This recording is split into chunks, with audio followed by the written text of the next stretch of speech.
19 मई 2024 पुणे के कल्याणी नगर एरिया में समय है 2:15 सुबह का और एक पोर्शे कार टक्कर मारती है एक बाइक को और उस बाइक में दो आईटी प्रोफेशनल्स अपने घर जा रहे थे, अनीश अवधिया और अश्विनी कोस्टा।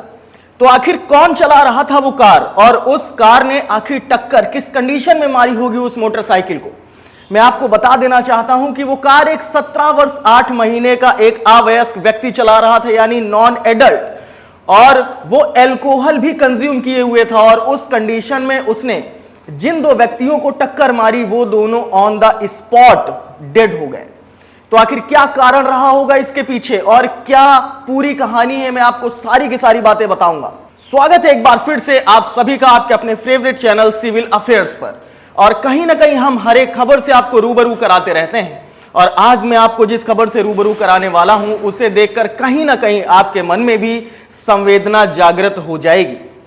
लेकिन इससे पहले मैं चाहूंगा कि अगर आप वीडियो पर नए हैं तो इसे लाइक कीजिए, इस चैनल को सब्सक्राइब कीजिए और इस वीडियो को ज्यादा से ज्यादा शेयर करिए अपने दोस्तों के साथ, अपने सहभागियों के साथ।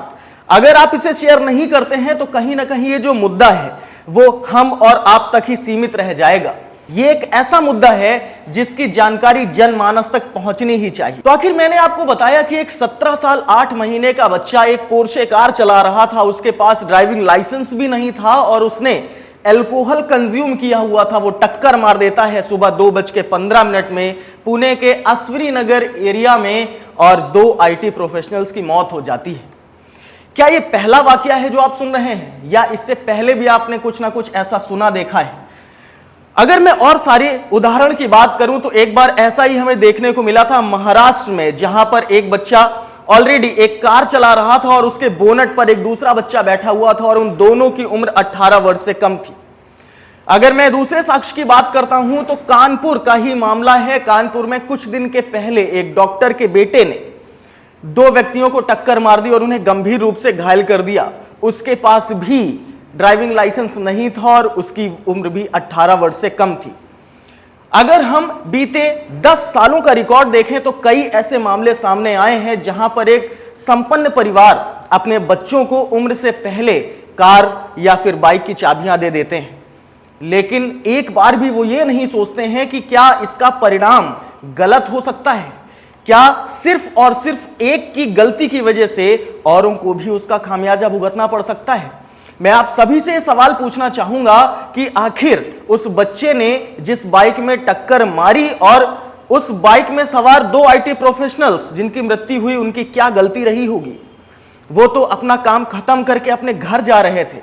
कितने सपने देखे होंगे उन्होंने अपने कैरियर को लेके, अपने घर को लेके, अपने परिवार को लेके, और कहीं ना कहीं वो दिन भर की थकान के बाद, रात में काम करने के बाद अपने घर जा रहे थे और घर जाते वक्त उनके साथ ऐसा हादसा हो जाना, ये वाकई शर्मनाक है, ये वाकई दर्दनाक है। अनीश अवधिया और अश्विनी कोस्टा ये नाम है उन आईटी प्रोफेशनल्स के जिनकी मृत्यु हुई, लेकिन कहीं ना कहीं मीडिया इन सभी के नाम से ज्यादा उस बच्चे का नाम ले रहा है। उस बच्चे का नाम मैं आपके सामने बताना चाहूंगा। वो जो 17 साल 8 महीने का बच्चा है उसका नाम है वेदांत अग्रवाल।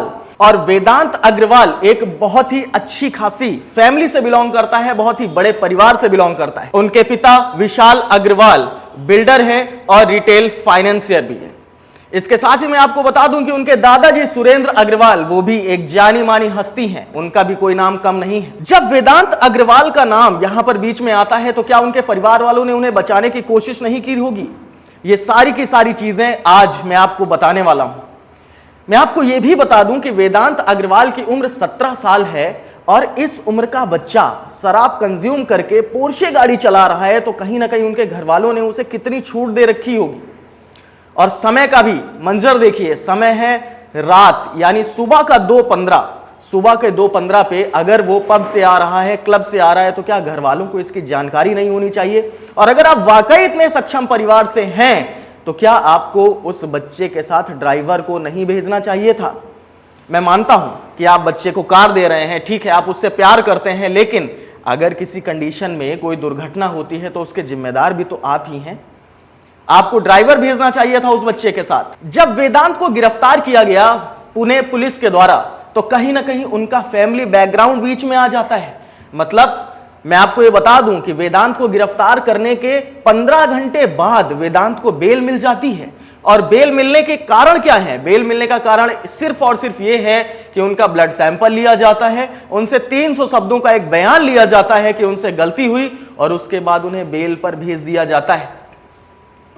क्या ये फैमिली बैकग्राउंड नहीं है? ये फैमिली बैकग्राउंड के कारण ही संभव हो पाया है। मैं आपको यह भी बता देना चाहता हूं कि जो दादाजी हैं वेदांत के, सुरेंद्र अग्रवाल जी, उन्होंने इस केस में पर्दा डालने की भी कोशिश की थी। कई बार ऐसा होता है कि बड़े घरों के लड़कों से अगर कोई कार्य हो जाता है तो ड्राइवर पर वो चीज डाल दी जाती है, ड्राइवर पर वो आरोप डाल दिया जाता है, लेकिन इस प्रक्रिया में ड्राइवर आरोप मानने के लिए तैयार नहीं हुआ। सुरेंद्र अग्रवाल जो कि दादाजी हैं वेदांत के, उन्होंने काफी दबाव बनाया अपने ड्राइवर पर कि आप ये आरोप अपने सर पर ले लो। बाकायदा इसके कि जब एक्सीडेंट हुआ तो वहां पर जो भीड़ मौजूद थी, उन्होंने ये साफ साफ देखा कि कार वेदांत अग्रवाल चला रहे थे और वहां पर कोई भी ड्राइवर मौजूद नहीं था। लेकिन कहते हैं ना कि पैसा हो तो कुछ भी संभव है, यही करना चाहा सुरेंद्र अग्रवाल ने भी। लेकिन सुरेंद्र अग्रवाल ये बात भूल गए कि कहीं ना कहीं पैसा छोटा होता है अपने परिवार से, अपने लोगों से, अपने जमीर से। उस ड्राइवर ने उनकी बात नहीं मानी और आरोप लेने से साफ इनकार कर दिया, और पुणे पुलिस को यह जाकर के बताया कि उनके ऊपर दबाव बनाया जा रहा है। उन्हें एक जगह ले जाया गया जहां पर उनसे ये जबरदस्ती कहलवाने की कोशिश की गई कि आपसे ये अपराध हुआ है, आप अपने ऊपर ले लो, लेकिन उन्होंने ऐसा नहीं किया। तो बात करते हैं कि 15 घंटे के बाद वेदांत को बेल पर भेज दिया जाता है, उनका ब्लड सैंपल ले लिया जाता है, और ऐसा माना जाता है कि उनको जेल में वीआईपी ट्रीटमेंट दिया गया था।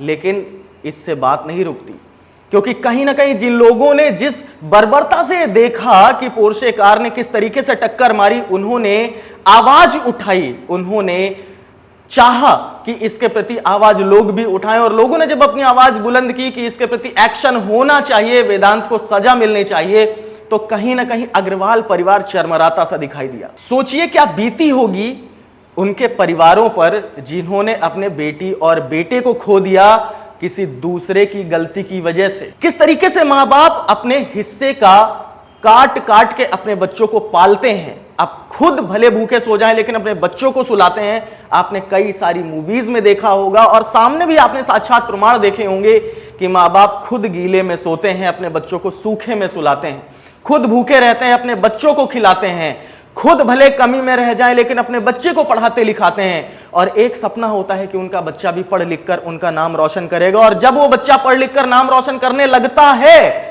तो कोई बड़े घर का आकर उनको रौंद कर चला जाता है। सोचिए क्या बीतती होगी उन मां बाप के ऊपर। मैं आपको यहां पर एक छवि दिखाना चाहूंगा उन मां की, और आप खुद देखकर उनका दर्द समझ सकते हैं कि आखिर उनके चेहरे पर क्या भावनाएं हैं और किस दर्द से वो गुजर रही हूं। तो आपको लग रहा होगा मामला सिर्फ इतना ही है। मामला सिर्फ इतना नहीं है। मैं आपको एक और बात बता देना चाहता हूं। जब वेदांत को गिरफ्तार किया गया तो हमारे जो बड़े बड़े राजनेता हैं उन्हें अपने देश की जनता की याद आ जाती है। वो रात में 3 बजे फोन उठाते हैं और सुबह पुलिस थाने भी जाते हैं। मैं एनसीपी के एमएलए की बात कर रहा हूं, नाम नहीं लेना चाहूंगा, लेकिन वो सुबह पुलिस थाने भी जाते हैं। क्या वाकई आप इसी तरीके की जनसेवा करते आए हैं? अगर करते आए हैं तो पिछला इतिहास भी ऐसा ही होगा, लेकिन हमें पिछले इतिहास में ऐसा कुछ भी देखने को नहीं मिलता। तो आखिर इस केस में इतनी दिलचस्पी क्यों? क्या इसलिए कि वो एक धनाढ्य परिवार से आते हैं, एक संपन्न परिवार से आते हैं? अब इस कहानी में एक नया मोड़ आता दिखाई देता है। इस कहानी में जैसा कि आप देख पा रहे होंगे कि यहां पर 2 डॉक्टर अरेस्ट किए गए हैं। 2 डॉक्टरों को सैजून जनरल हॉस्पिटल से अरेस्ट किया गया है और उन पर यह आरोप है कि उन्होंने वेदांत का ब्लड सैंपल बदल दिया। मतलब पहले तो आपने ब्लड सैंपल देर से लिए ताकि उसमें अल्कोहल के ट्रेसेस ना आए, और उसके बाद अब ये नई कहानी आ गई कि आखिर ब्लड सैंपल ही बदल दिया गया। तो आखिर ब्लड सैंपल बदल दिया गया तो क्या आपने वाकई अपना जमीर बेच दिया? आपको उनके आंसू नहीं दिखाई दिए जिनके साथ ये बर्बरता हुई। आपको सिर्फ और सिर्फ पैसा दिखाई दिया। आपको एक संपन्न परिवार दिखाई दिया। आपको मौका परस्ती दिखाई दी। आपने सोचा कि यही आपदा अवसर बन सकती है। शर्म आती है मुझे ऐसे डॉक्टरों पर, क्योंकि डॉक्टर को दूसरा भगवान कहा जाता है और कहीं ना कहीं लोग बहुत भरोसा करते हैं डॉक्टरों पर। दूसरा भगवान शायद इसीलिए कहा जाता होगा। लेकिन इस तरीके के कुछ शर्मनाक डॉक्टर उनका नाम बदनाम करने में लगे हुए हैं। खैर, पुणे पुलिस ने उन्हें गिरफ्तार कर लिया है, उन पर कार्रवाई चल रही है। अब आप सोच सकते हैं कि अगर पैसा हो तो क्या कुछ नहीं हो सकता। इसका एक जीवंत उदाहरण आपके सामने आपको देखने को मिल रहा है।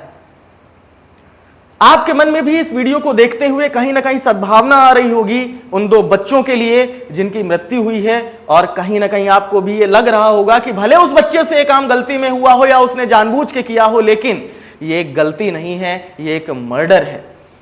अगर आप इन भावनाओं को नहीं रोक सकते तो ये आगे भी होगा। आपने एक बार उसे पोर्शे दी, गलती हुई, क्या दूसरा लड़का दूसरी गलती नहीं कर सकता? बिल्कुल कर सकता है। इसीलिए ये साफ साफ हम और आपको आवाज उठानी चाहिए। नॉर्मली आप हमसे हमेशा पूछते रहते हैं कि बदलाव लाने के लिए हमें क्या करना चाहिए। आज मैं आपको जरूर बताऊंगा कि अगर बदलाव लाना है तो आपको सवाल पूछने चाहिए। किससे पूछने चाहिए? आप ट्विटर पर जाइए, ट्विटर हैंडल्स पर सवाल पूछिए, आपको ऑफिशियल मेल मिल जाएगी पुणे की। आप पुणे हेडक्वार्टर से सवाल पूछिए, ऑफिशियल मेल पर सवाल पूछिए, और तब तक पूछिए जब तक इस केस का निर्णय नहीं हो जाता, फैसला नहीं हो जाता।